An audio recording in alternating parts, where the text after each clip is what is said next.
A very good morning, good evening, good afternoon to everyone. This is Ankita Arora. Now, the last part of IBC have been done. अभी एक separate video है.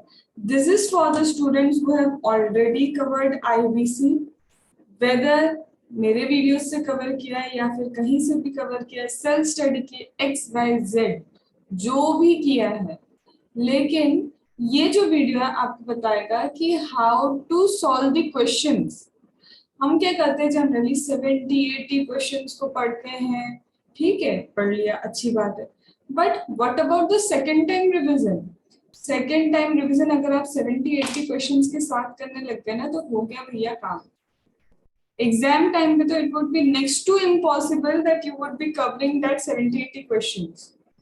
सो this is the कि कैसे exam time पे भी हम सारे questions भी कर देंगे विद प्रोविजन एंड उतने ही टाइम में जितने टाइम में तो आप सिर्फ सोचते हो कि भाई मुझे तो सिर्फ क्या करना है, प्रोविजंस ही रिवाइज करना है.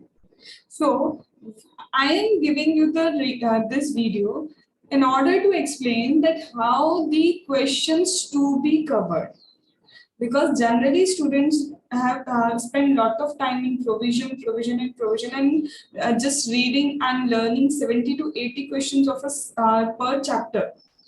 But when it comes to exam, you would find it really very difficult to revise all those questions. So here is the way how entire questions as well as provision could be revised. Okay, in less time that it would be a time that is equal to the time that you will generally spend only for the provisions. Okay, now the sheet I am giving here, I'm showing here, it will be shared on Telegram channel. So description box, in the description box the link have been given for the Telegram channel. Do join that channel so you can get all the PDFs related to this law subject. A second thing, the pointers covered here in this sheet that I will be showing, these are having all the key elements of the question. Normal question like what is resolution plan, what are the duties of resolution professional, that I have not covered because they are direct question, and if you are unable to crack even the direct question, then nothing can help. So that things are not incorporated. Whatever pointers have been incorporated over here are related to certain complex questions or the question that will make you learn the more deeper interpretation of the law. That means all the key elements have already been covered here only in 17 points. Okay, so let us start. So now this is IBC question crux. As you can see, this is insolvency bankruptcy question crux as well as amendment. So being very precise, it is not amendment, it is simply add-on in your material. Okay, so the first thing is if resolution professional is not appointed within the time frame, resolution professional to be appointed in 30 days. Generally, a resolution professional to be, I'm not talking about interim resolution professional. I am talking about the resolution professional. That resolution professional should generally be appointed in 30 days. However, if committee of creditor are not able to appoint the resolution professional in 30 days, they recommend board, and board takes 10 days to recommend a name for the resolution professional. That means if in this 40 days, that is 30 here and 10 here, if in this 40 days it is unable to appoint the resolution professional, in that case the law states that from 40th day, the interim resolution professional will continue as a resolution professional. If resolution professional delay in the appointment, then interim resolution professionals shall continue till the appointment. Till the appointment of what? Till the appointment of resolution professional. So in case Committee of creditor is unable to appoint the resolution professional within the time frame, that is 40 days, including 10 days recommendation from the board, then from 40th day, insolvency resolution professional to perform the functions of the resolution professional till the resolution professional is appointed. 40th day will be counted from the commencement of the insolvency. This might be asked in MCQ. There is nothing new, but they have added it, so we have to complete it. Then again, this resolution professional, if you still remember, you have covered with me that resolution professional constitute committee of creditor, and committee of creditor meeting, all the meetings of the committee of creditor would be conducted by this resolution professional. Now there are two times when the meeting is conducted, that is may and that is shall. A resolution professional may conduct committee of the meeting if he feels necessary. If he feels that it is necessary to conduct the meeting of the creditor, he will consider.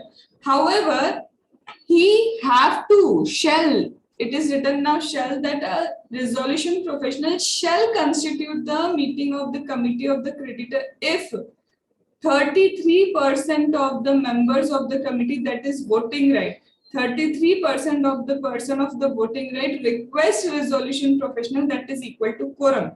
It is nothing but equal to quorum, that if 33% of the voting rights are in favor that yes, we want a meeting, then it is shall for the resolution professional to constitute the meeting. Then third is reporting. See, if I talk about the insolvency resolution process, they have given a moratorium period of 180 days. They have given a what? Moratorium period of 180 days. And in 180 days, you have to complete the entire CIRP process. I am not taking the that thing in mind, that extension 60 days, I am not taking that. So here they want, what is the reporting? They want whatever you are doing in this 180 days, report to the board, report to NCLT. So board is what? Board is not your board of the company. It is Insolvency Bankruptcy Board of India. They are saying we have given you a moratorium period of 180 days, right? When we have given you the moratorium period of 180 days, we want a timeline. We want, activity wise, you should report us that this activity has been completed, this activity has been completed, so that we will be knowing, okay, you are going on track. Just like you want mentorship, like if we are going on track or not, somebody should tell. So similarly, board also wants that you should inform us that what are the activities that have been covered. So if the activity have been completed, they say there are certain from CIRP 1 to 6, they want within 7 days of completion of specific activity, do inform us in particular form, whatever is relevant. You don't have to learn the forms. So they are simply saying that if you have completed the service, then in particular forms that is relevant to the activity, inform within 7 days from the completion of specific activity. Inform within 7 days might be a point of MCQ. Okay. And if the activity has not been completed, then what? If your activity has not been completed, then inform within 3 days from due date of completion of activity. See, entire CIRP process provides specific days that within 30 days this should happen, within 30 days your resolution professional should appoint, plus 10 days if recommendation is made. So they have given a timeline, activity-wise timeline. So if that activity is not completed in that timeline, then inform within 3 days from the due date of completion of activity. This is due date. The activity should have been completed till that date. You have to inform that due date within 3 days from that due date that the activity has not been completed. Is it okay? No. Now you have to continue. You have to what? Continue with this reporting in every 30 days. In every 30 days, you have to do what? You have to tell that board that activity has not been completed. Till the activity is completed, till the activity gets completed, you have to inform within every 30 days. Every 30 days, inform what is the agenda of that activity, what is the position of that activity, whether it is partly completed, wholly completed, not completed, why not completed. That means every 30 days give us the reporting. So if completed, 7 days, not completed, due date 3 days from the due date, as well as continue in every 30 days. Example, for an example, public announcement to be made within 3 days of appointment of interim resolution professional. Whenever your interim resolution professional is appointed, within 3, not later than, immediately is written over there. You have the interim resolution professional immediately, but not later than 3 days, have to issue a public notice. If it is not done in 3 days, tell us in within 3 days from the due date, and every 30 days till the completion. Similarly, information memorandum to be given in 51 days. For resolution plan, you have to give a information memorandum to the resolution applicant. Do inform us in 51 days. Similarly, request for resolution plan should also be done in 51 days, because request for resolution plan and this go together. That's why it is 51 days. Then CIRP to be completed in 180 days. If it is not completed, do inform us. So these are the particularly add-ons that you have to do. Now, very, very, very important crux interpretation from the question. Crux and interpretation from the question. So the first question is, person booked in office space wants to file application to CIRP when construction company fails to pay the assured return. See, a person has booked a flat. I'm telling you the question, the way it was designed. Again, repeating, this is entirely the crux of the question. Every question has been covered here, in spite of the direct kind of question, that a resolution plan, that what are the duties, then what are the documents, that things I have not covered. So these are all case study based and interpretation based question. Question number 1. A person has booked a flat. Okay, he has booked a flat. Okay, and it was said that if the possession is not been given in the time frame that has been decided, the company will give a assured return of, let's say, 1 crore to the person. Now the company failed to give the possession of the flat within the time. Now this person who has booked the flat want to initiate CIRP proceedings against that person. Is it a valid thing? So here in entire question, they have not mentioned whether he is an operational creditor or financial creditor. If you still remember that while doing the definition of financial creditor, I have told you that you have to remember thing that when you borrow, when you book something for real estate, and when it is leasing. So here they have done this thing. They have not mentioned you their operational creditor for operational or financial creditor, but this thing, they have booked an office space, that is real estate. So now he is a financial creditor. So first you were required to identify the kind of creditor he is. Then you have identified that he is a financial creditor. Now you have to write the financial creditor has the right to apply to CIRP. You have to write this thing. Then, is there any default? Yes, you have to write the default is there. So what is the definition of default? Little bit write what is default when wholly or partly you are unable to pay the amount. That is default. So in case of default, a financial creditor has a right to apply for the CIRP, and the default is equal to or greater than 1 crore. Now this question will entirely form the particular, format. You have to identify the creditor. You have to show that yes, this creditor has the right. He has got the right to apply for the CIRP. Default is 1 crore. So each and every point you have to prove that yes, that person has a valid right for CIRP. Okay. Now second, they have said that there is a difference in demand notice and the application made to adjudicating authority.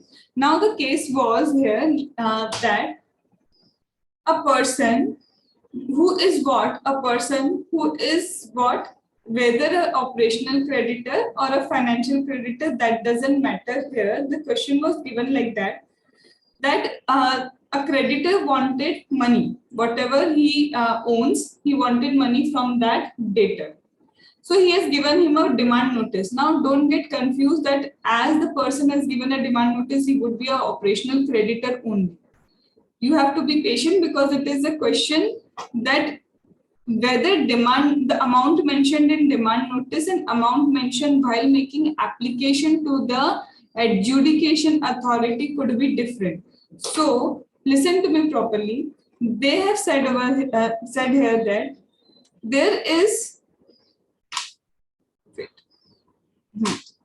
is financial or operational creditor, as the case may be. They wanted money, so they have given a demand notice to the person. Now, in demand notice, they has mentioned that we want 28.5 crore.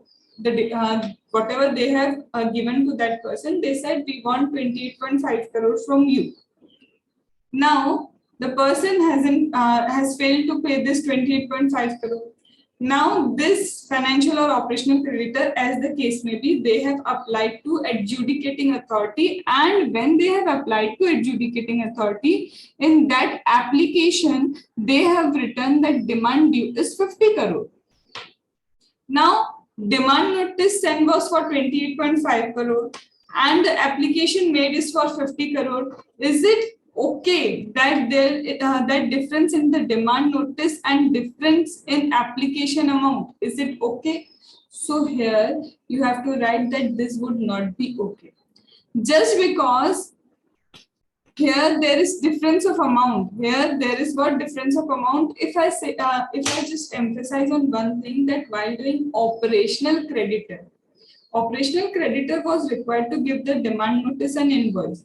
If he is sending demand notice for 28 crore and he is applying for 50 crore, how is it possible on the stand of operational creditor? Similarly, for financial creditor also they have written, moving an application in haphazard manner. In hasty or haphazard manner, you are moving what application and you want an ex parte order. Ex parte order without listening to other party. Ex parte order means listening to only one party and not giving opportunity of being heard to other party. That is known as ex parte. So they are saying moving the application in hasty manner and obtaining an ex parte order from an adjudicating authority cannot disprove your mala fide intention. So this kind of application is not valid when the demand notice show amount that is different and your amount in the application to adjudicating authority shows a different amount. Okay. Third. Now there has been a confusion with regard to this question. However, there is an amendment and according to amendment, this answer must be written. Now what was the question? There was a foreign trade creditor. Okay, that foreign trade creditor wants to initiate CIRP process against the corporate debtor. However, the account of the foreign creditor is outside India. Account means bank account of the foreign creditor is outside India.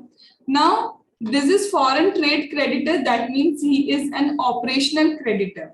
Okay. So he says this operational creditor wants to raise CIRP process. However, the bank account is outside India, so he is unable to submit the certificate from institution. So what is it valid that CIRP process initiated by the person would be valid? So here the answer is whenever a operational creditor wants to initiate CIRP process, he has to submit what? He has to submit invoice. Dispute has, the intimation of dispute has not been made to that person, he has to submit that. Even he has to submit a certificate from the financial institution giving the proof that payment has not been received by the creditor. No payment has been received by creditor, this certificate from institution is required. But here they have written if available. in the section in the law, they have written for this, if available, provide certificate from the institution. So the word if available tells it all, that if available, then only the person is required to submit what? This certificate from the institution, otherwise no. So this has been an amendment. Don't go with the wordings of ICI over here, because the answers have not been amended. So write this answer only. This is particularly good. However, if you still have a dilemma whether to go against ICI, in that case, put a note in your answer that this is the case scenario. Otherwise, the answer is this. However, you have to cleverly write that this answer has been like this also, but there is an alternate view. But I strongly support that go for if available, don't write ICI answer over there. Okay. Now, question number 4. A trade creditor has issued a notice under section 271 of Companies Act for winding up. He also applied to adjudicating authority for CIRP without giving the demand notice and invoice to the debtor on the basis that notice of 271 has already been issued.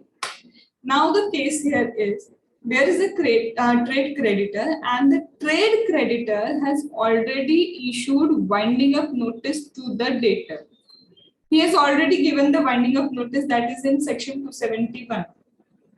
Now, this trade creditor again has applied for the CIRP to adjudicating authority. But as he is a trade creditor, that means he is an operational creditor. Before application for CIRP, he is mandatorily required to issue demand notice as well as invoice to the debtor, right? But he has not issued this demand notice and with invoice to the debtor. By he's saying, I have already issued winding up the notice. Why would I be required to issue another notice? Because already the winding of notice of 271 have been issued. So on the basis of that I have already issued the winding up the notice, he is going to adjudicating authority to initiate CIRP process. Is it valid that notice, demand notice and invoice is not issued on the basis that winding up notice has already been issued by same person? So the answer is no. Why the answer is no? Because IBC is a special act that overrides the general act. Companies Act 2013 is a general act. However, Insolvency Bankruptcy Code is in specific act. So in that case, it would not be sufficient that 271 has been issued, notice of 271 issued, so the creditor would not issue a demand notice on invoice. So the CIRP process will not be valid. Then, financial creditor or operational creditor has assigned debt to other person. Now, what was the question here? Listen to that properly. There was a creditor, let's say financial creditor, okay, or whatever, financial or operational creditor as the case may be. This corporate debtor has to pay 7 crores to this financial creditor. Now, what this financial creditor did, he assigned his debt to some other person. Why? Because I am the corporate debtor, I have to pay you 7 crore rupees. Now, you also have to pay somebody 3 crore, 4 crore, 7 crore, as the case may be. So, here he is required to pay 7 crore and he himself, financial creditor, is also required to pay some person 7 crore rupees. So, what he did? He assigned the debt to that person, that company would directly pay to that person, and that person is saying, financial creditor is saying to that person, you will get the entire amount from this company. That is nothing, assigning the debt. So when this financial creditor has assigned this debt to other person, let name the other person as A, Mr. A. He has assigned that debt to Mr. A. Now, company fails to pay Mr. A that 7 crore rupees. Now, this Mr. A wants to initiate CIRP process against that company. Is it valid? So the answer is completely valid, because whether it is financial creditor or operational creditor, that includes assignment of debt to other person, and that person would also be considered the financial creditor or operational creditor as the case may be. That means if financial creditor assigns the debt to this person, if financial creditor assigns the debt to this person, then he will be considered financial creditor. If operational creditor assigns the debt to the person, then that person will be considered operational creditor. If operational creditor assigns debt to a financial creditor, this is corporate data. I have an operational creditor, I am also having a financial creditor. Suppose my operational creditor assigned this debt to a financial creditor of mine. So it is saying if operational creditor assigned this debt to the financial creditor, now this financial creditor for me is financial as well as operational creditor. Why? Because operational creditor has assigned the debt. So they say to such extent, whatever the assignment is, to such extent that person will be considered as operational creditor. To such extent that person will be considered operational creditor. And yes, if you assign, it is eligible, no issues, CIRP process can be initiated. Then another question. Trade union initiated CIRP process on behalf of employee and workmen. Listen to the concept properly. Assignment of debt is a different thing, but when it comes to applying to adjudicating authority, assignment of debt is a different thing, but when it comes to making application to the adjudicating authority, a financial creditor can go by itself. A financial creditor can appoint another person to represent him, or a financial creditor can go jointly. I am repeating it. Financial creditor can go itself. He can appoint another person as a representative, or financial creditors can go jointly. But operational creditor has to go by itself. He cannot assign some person to go on behalf of him. I will give you an exception over here. Wait, I will give you an exception. So for financial creditor, again one thing, for financial creditor that he can go itself jointly or appoint some representative. In fact, a financial creditor may go. In fact, a financial creditor may initiate CIRP even if default has not been conducted in respect of this financial creditor. There are 4 financial creditors, A, B, C, D.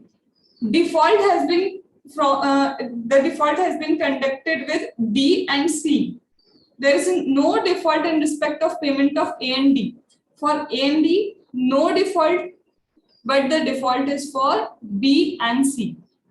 Now, A is going to the adjudicating authority for initiation of CIRP. It is well. Is it valid? Yes, it is valid, because financial creditor and appoint a representative that please go on behalf of me, and it is not required that the person who is initiating the CIRP, who is going for the application of CIRP, default must be in his party. That means it is not necessary that default should be on that party. That is not at all needed. But when it comes to operational creditor, default must be done with that operational creditor. But here they are saying operational creditor may go itself or jointly. They can go jointly. So here trade union initiated CIRP process on behalf of the workman employee. Is it valid? It is, yes, definitely valid. Why it is valid? Because it would be cumbersome process. It would be hardshome if we say each and every workman, you have got default in the company has done default with you. Everyone, you should go to CIRP. It is not possible. It would be hardshome and burdensome to the person also and for the law also. And trade union represent these members only. Whenever there is default in payment of wages to the workman, trade union is the unit that will represent that person. So they are saying Claim may be made in individual capacity, as well as claim may be made jointly. So when the claim is made in individual capacity or jointly, both are valid. So it is valid if trade union is going. That trade union is formed under Trade Union Act. This trade union is formed under Trade Union Act to represent those members, and the basis of this trade union is that they will initiate the proceedings whenever there is default in making a payment to these workers. So basis of the union is that only. So the basis of the union is that only. In that case, yes, trade union is allowed to initiate CIRP. Why? They have given specifically trade union because financial creditor is allowed to appoint a representative, but you will find nowhere that operational creditor also required. Okay. But on the basis of individual and joint capacity, here it is said in joint capacity, they can go. Then, application is made by registrar. Point to be focused over here. Application is made by registrar that assets of a company are less than the liability. Assets of the company is less than the liability, and registrar is making what application? The first thing, it is not the valid case that when assets are less than liability, CIRP to be initiated, there should be default also. If there is no default, then you cannot initiate CIRP. There must be default. If there is default, CIRP process can be initiated. If there is no default, CIRP process cannot be initiated. But second thing, students forget about this, that they have given registrar. Registrar is not a financial or operational creditor, and only financial operational creditor or corporate debtor itself is allowed to file the CIRP process. So your this registrar, neither financial creditor nor operational creditor, not a valid CIRP process. Then, after the CIRP initiated, corporate debtor paid full amount to the financial creditor. Now, after this initiation of CIRP, suppose Mr. A, the debtor, has paid all the financial creditors in full. Whatever was due to the financial creditor, he has paid every financial creditor, not operational creditor, every financial creditor in full. But after the initiation of CIRP, now, as they have paid in full, shall I consider it as a resolution plan? It is not a resolution plan. Why? Because resolution plan is something that is agreed by both creditor as well as debtor, and this resolution plan is what? This resolution plan is to resolve the insolvency. Resolution plan is to resolve insolvency and agreed by both the creditor as well as debtor. The first thing, here there is no agreement of both the party. Second, resolution plan is once the different resolution plans are submitted by the resolution applicant, one of the resolution plan is selected by committee of the creditor with 66% vote, as well as when different resolution plans are submitted, resolution applicant applies section number 30 subsection 2 to check whether the requirements in resolution plan have been complied, like insolvency resolution process cost to be paid attention, above all the debts priority should be there, whether they have considered operational cost, operational creditors payment in that, whether management related thing, violence requirement related thing have been taken in that resolution plan or not. That means if section 30 subsection 2 requirements are complied, then only the plan will go forward to COC for approval, and COC will select a plan, and that selected plan will go to adjudicating authority for approval. Now, here in this case, my corporate debtor has himself decided to pay in full. It is not a resolution plan. Hope you are getting each and everything. Then, question number 9. Financial creditor can apply if no default on him.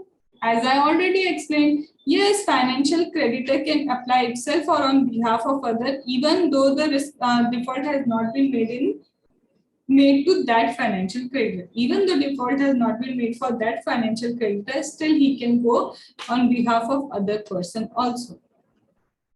But this case is not for operational creditor, but remember the trade union. Okay. Central government can apply to CIRP. Is it possible that central government can apply to CIRP? Now don't get confused. For registrar, you have said no. He is not a financial creditor, not an operational creditor, but central government is your operational creditor. How? Taxes due to the central or state government, right? So the taxes due to the central or state government comes under operational credit.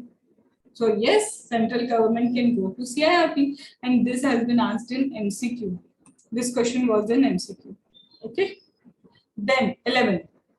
Once a CIRP process has been initiated against a corporate debtor, another CIRP process cannot be initiated against same corporate debtor at same time. Only new claim could be raised. Now see. This is my corporate debtor and this is my financial creditor. Okay, it could be financial operational creditor, as the case may be. Don't go with the flow that it is only financial creditor. So this is my corporate debtor, this is what my corporate debtor, and this is my operational financial creditor, as the case may be. Due to the default made by the corporate debtor, this financial or operational, as the case may, this creditor has applied to adjudicating authority for initiation of CIRP process. The process initiated, the adjudicating authority admitted, and the process has been initiated. Now, after some time, that is only 10-20 days, as the case may be, after some time, again what? Another financial creditor or operational creditor, as the case may be, a default made against this person also. He again gone to what? Gone to adjudication authority for CIRP. Listen to me carefully. Already CIRP process has been initiated against a person. Now different financial creditor would not go again and again that initiate CIRP, initiate CIRP because that person has done default with us. Because already CIRP have been initiated. Then what this person will do? See, this is Mr. A. Mr. A has already initiated CIRP process. Now Mr. B. There is default in respect of Mr. B. He also wants CIRP process. Now what he will do? So he cannot initiate CIRP on a person on whom already the CIRP process has been initiated. Then how he will make claim? Obviously, if you remember, insolvency resolution professional, public notice, invitation for claim, resolution professional, he invites claim, liquidator invites claim. So a new claim is possible to be raised. Without initiation of CIRP, you can apply to IRP that these are my claims. So, new claim is possible to be accepted. However, again and again initiating the CIRP on the same person at that particular point of time is not possible. I hope you have understood, and this was the question of ICA. Then, it is not mandatory for financial creditor to be part of committee of creditor to enforce security interest. Now the question here was, there is a financial creditor. If you remember, financial creditor has a choice whether he want to relinquish the secured asset or not.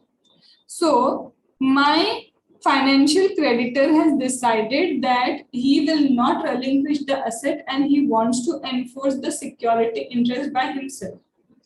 Now, this financial creditor applied to COC. He stated COC that, hey COC, I will not relinquish the property. Instead, I will enforce the security interest. Now, he has applied to not COC, sorry, he has applied to resolution professional. Okay, he has not applied to COC, he has applied to resolution professional. Now, resolution professional rejected this thing that you cannot enforce this security interest. And the basis of rejection was financial creditor is not part of COC. You, financial creditor, you are not the part of the COC, and as you are not the part of COC, you cannot exercise the power of security interest. So here it is written, in order for a financial creditor whether to relinquish or exercise the security interest, he is not needed to be the member of a committee of creditor. So he is not required to be the member of committee of creditor in that case. Okay. During exam, one day before exam, do revise this sheet properly. Don't watch the lectures. Listen to this video very carefully, very properly. I'm going ultra slow and trying to record this video in English, so it will help the South students also. So just listen to this with full focus. You already have covered many questions. Now open your compiler, open any of your question bank, you will find these questions only, and that is the crux. And if that has helped you, now I request you to comment and tell me, is this thing helping you or not? In very less time, you have already covered this IBC and the questions of the IBC, that too here. Not just you have read it. Okay, so I would request a comment over here because I have done efforts for this. If you like that. Okay. Now, another question is related to consortium and determination of voting share. There was a question that a person has taken 250 crores of loan in consortium. Consortium, you know, one bank is not providing, 2-3 banks together providing loan to a person like Nirav Modi. Okay. So 250 crores have been provided as a loan to a person. ABC provides the loan of 250 crore in this ratio, 50%, 30%, 20% consortium ratio.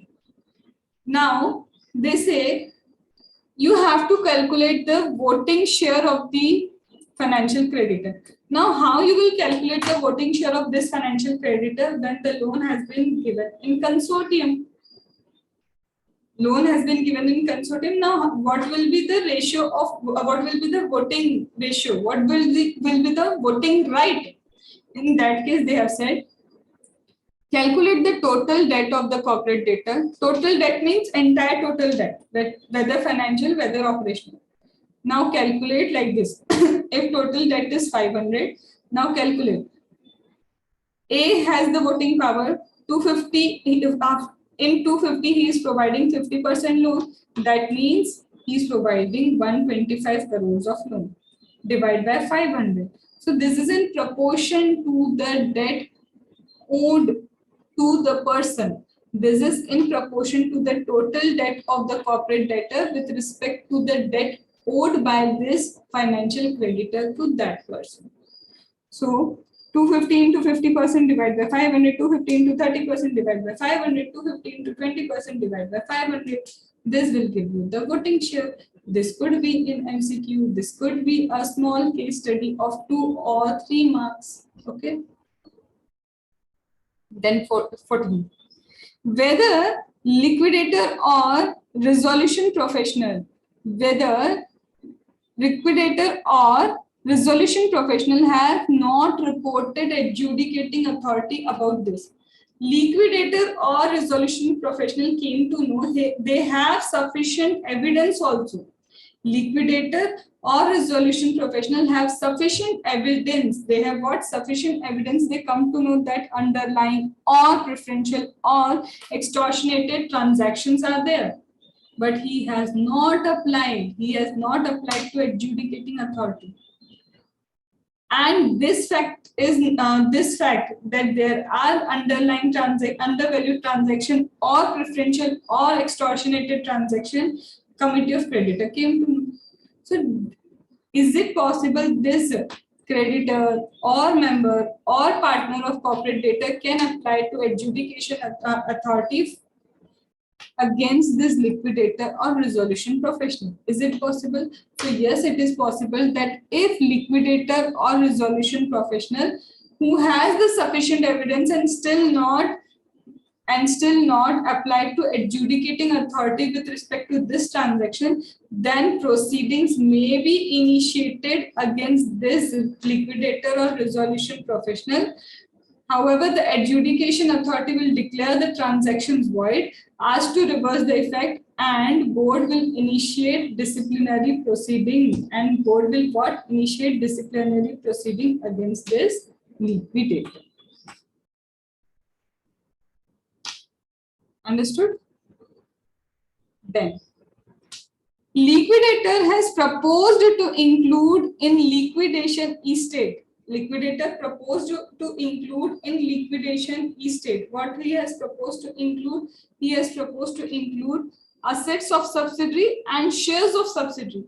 See, if you remember, in liquidation estate, assets of the subsidiary, you can only include the assets that belong to corporate debtor. Only the assets that belong to corporate debtor can be included. The person cannot include assets that do not belong to or that are not in the ownership of the corporate debtor. So they are saying if it is about including the assets of subsidiary, you cannot include liquidator as an estate. You cannot include this asset because this does not belong to your corporate debtor. Now he wants share of subsidiary. Yes, you can include because share of subsidiary belong to the corporate debtor. So don't get confused with the shares. Shares of subsidiary can be included because it is investment and these are the assets that belongs to your corporate debtor. Got it? If you got everything, I want likes over here. Agreement between the party states that particular supply, whether of goods, whether of service, is not essential to us. However, resolution professional filed a petition to NCLT to resume that particular thing. Now here, what is happening? A creditor as well as debtor. Debtor and creditor are having got agreement together, and in the agreement it has been written that whatever goods you are providing to me is not an essential part of my business. That has been written in agreement. And as you can see, this is resolution professional. That means moratorium period is going on. During the moratorium period, what is allowed is supply of essential goods and service. If you still remember, the supply of essential goods and services is allowed in order to continue the business. So here, the person, when he was having agreement with what related, when he was having agreement with the corporate debtor, there it was written that this is not an essential service or this is not an essential supply of goods. Now what has happened? Now, due to the continuing defaults, that creditor, operational creditor, stopped the supply of that particular goods. Defaults are going on. As the defaults are going on, that person has stopped the supply. You will also do this thing. If the person is not giving you the money, you will stop the supply. Yes, stop the supply. Now, resolution professional has applied to NCLT that NCLT, this was very essential supply because this is an electricity company and they need this thing. Is it valid on part of resolution professional to state that this was a valid thing? So the answer is no, this is not valid. Why this is not valid? Because the agreement between the debtor and creditor has already stated that this is not an essential thing. So now resolution professional cannot initiate this kind of thing. Okay, so this is not a valid application by the resolution professional. Then this 17, last. They have given a MCQ on this thing. CIRP commencement date is either the application when admitted by adjudicating authority. So when adjudicating authority within 40 days admits your application, the commencement of CIRP begin. But if your application has been admitted, but your resolution professional, interim resolution professional has not been appointed. So CIRP will initiate not from the date of admission, it will initiate from the date when your resolution, interim resolution professional is appointed. Now, when is interim resolution professional appointed? See, admission is on this date, that is, let's say 30th of April. But order generating, a separate order has been generated to appoint the interim resolution professional, let's say that is on 3rd May. But this order is received by my IRP on 6th May. So what will be the date of appointment? Date of appointment could not be this date. Date of appointment will be 6th of May. Because when we came to know that he is the IRP, that is the date of appointment. Now, on the basis of this, they have asked, what is the date, last date to issue the public notice? Due date to issue the public notice.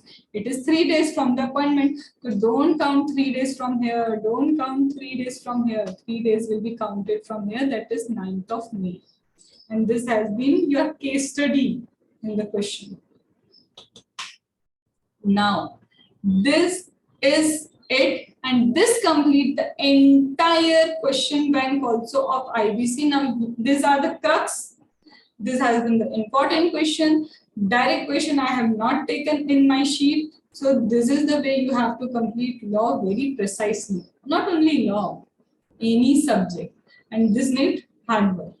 And this is the kind of adjustment sheet when I say about DT, when I say about IDT, when I say about law, obviously the format for every subject is different. So in my classes, whenever it is DT, IDT or law, this kind of adjustment sheets are mandatory. And these are the adjustment sheet that will help you not only to revise the provisions, but the question in every revision. And if a student has revised question as well as provisions in every revision, no one can stop that student to add the prefix CA before his name. So this kind of efforts need time, no doubt. Every subject has a different way of presenting the adjustment sheet. This is normally for law, but for DT, IDT, the adjustment sheets are entirely different. The format is entirely different. But this is something that will help you to retain, understand the context of question as well as the context of provision. I hope the video was helpful. The strategy I wanted to share along with this video was helpful. And if it is helpful, do just comment and let me know. Okay? Because if I'm doing efforts, obviously I wanted to do communication, nothing else. Okay, so do prepare well. IBC is completed now. Now, many of the videos I have already uploaded on YouTube regarding the law subject. Whatever has not been uploaded, that the chapters that have not been uploaded will soon be given to you with the handwritten revisions. Okay, so thank you.